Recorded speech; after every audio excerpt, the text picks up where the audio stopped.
طبعا كلنا عارفين ان لو البدأ بتاعك عرفت توصله للصف الاخير فانت ممكن تحول البدأ ده لوزير، و90% من الناس بيحولوا البدأ ده لوزير. بس انا اللي جاي اقوله لك في الفيديو ده ان احنا هنحتاج نرقي حاجة تانية غير الوزير.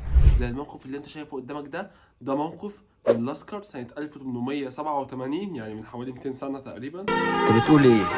سنة 1887 يعني من حوالي أكتر من 150 سنة، انت بتشتغل ايه؟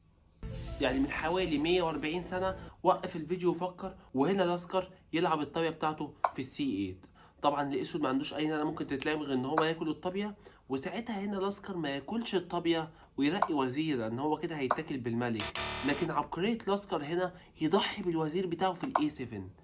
ايه الفكرة منها؟ الفكرة منها ان هو لما يجي ياكلني بالملك فساعتها اقدر بكل بساطة ارقي حصان عامل كش للملك وفي نفس الوقت طالب الوزير، فهو لما يجي يحرك الملك ساعتها هاكل الوزير